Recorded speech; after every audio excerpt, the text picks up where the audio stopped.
King. In old times, when wishing still helped one, there lived a king whose daughters were all beautiful. But the youngest was so beautiful that the sun itself, which had seen so much, was astonished whenever it shone in her face. Close by the king's castle lay a great dark forest, and under an old lime tree in the forest was a well. And when the day was very warm, the king's child went out into the forest and sat down by the side of the cool fountain. And when she was dull, she took a golden ball and threw it up on high and caught it, and this ball was her favorite plaything. Now it so happened that on one occasion the princess's golden ball did not fall into the little hand which she was holding up for it, but on to the ground beyond, and rolled straight into the water.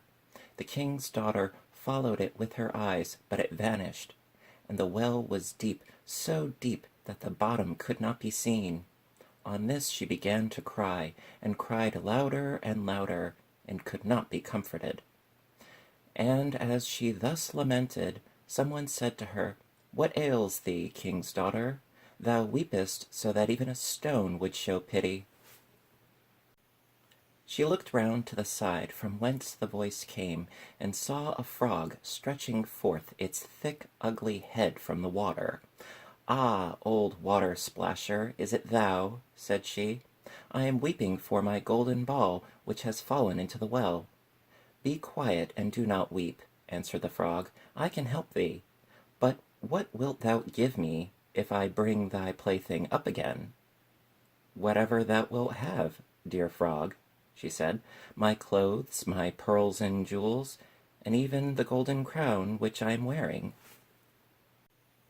The frog answered, "I do not care for thy clothes, thy pearls, and jewels, or thy golden crown. But if thou wilt love me, and let me be thy companion and playfellow, and sit by thee at thy table, and eat off thy little golden plate, and drink out of thy little cup, and sleep in thy little bed, if thou wilt promise me this, I will go down below and bring thee thy golden ball up again." "Oh yes," said she, "I promise thee all thou wishest, if thou wilt but bring me my ball back again." She, however, thought, "How the silly frog does talk! He lives in the water with the other frogs, and croaks, and can be no companion to any human being." But the frog, when he had received this promise, put his head into the water and sank down, and in a short while came swimming up again with the ball in his mouth, and threw it on the grass. The king's daughter was delighted to see her pretty plaything once more, and picked it up and ran away with it. "Wait, wait," said the frog. "Take me with thee. I can't run as thou canst." But what did it avail him to scream his croak croak after her as loudly as he could? She did not listen to it, but ran home and soon forgot the poor frog, who was forced to go back into his well again. The next day, when she had seated herself at table with the king and all the courtiers, and was eating from her little golden plate, something came creeping splish splash up the marble staircase, and when it had got to the top, it knocked at the door and cried, "Princess, youngest princess, open the door for me." She ran to see who was outside, but when she opened the door, there sat the frog in front of it. Then she slammed the door to in great haste, sat down to dinner again, and was quite frightened. The king saw plainly that her heart was beating violently, and said, "My child, what art thou so afraid of? Is there perchance a giant outside who wants to carry thee away?" "Ah, no," replied she, "it is no giant, but a disgusting frog." "What does a frog want with thee?" "Ah, dear father, yesterday, as I was in the forest sitting by the well, playing, my golden ball fell into the water, and because I cried so, the frog brought it out again for me, and because he insisted so on it, I promised him he should be my companion. but I never thought he would be able to come out of his water, and now he is outside there, and wants to come into me." In the meantime, it knocked a second time and cried, "Princess, youngest princess, open the door for me. Dost thou not know what thou saidst to me yesterday by the cool waters of the fountain? Princess, youngest princess, open the door for me." Then said the king, "That which thou hast promised must thou perform. Go and let him in." She went and opened the door, and the frog hopped in and followed her, step by step, to her chair. There he sat and cried, "Lift me up beside thee." She delayed until at last the king commanded her to do it. When the frog was once on the chair, he wanted to be on the table, and when he was on the table, he said, "Now push thy little golden plate nearer to me, that we may eat together." She did this, but it was easy to see that she did not do it willingly. The frog enjoyed what he ate, but almost every mouthful she took choked her. At length he said, "I have eaten, and am satisfied. Now I am tired.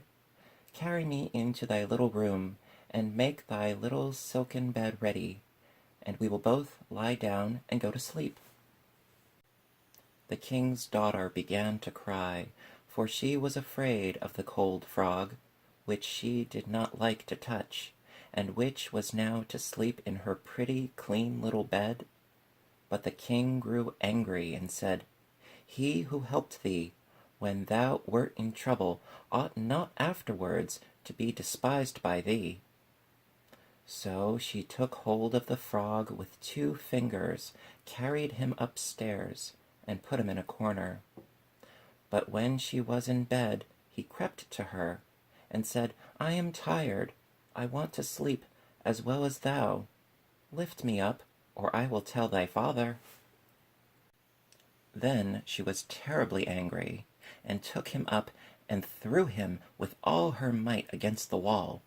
"Now thou wilt be quiet, odious frog," said she. But when he fell down, he was no frog, but a king's son with beautiful, kind eyes. He, by her father's will, was now her dear companion and husband.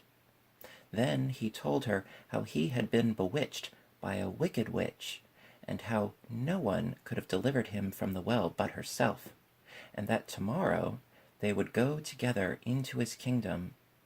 Then they went to sleep, and next morning, when the sun awoke them, a carriage came driving up with 8 white horses, which had white ostrich feathers on their heads, and were harnessed with golden chains. And behind stood the young king's servant, Faithful Henry. Faithful Henry had been so unhappy when his master was changed into a frog that he had caused 3 iron bands to be laid around his heart, lest it should burst with grief and sadness. The carriage was to conduct the young king into his kingdom.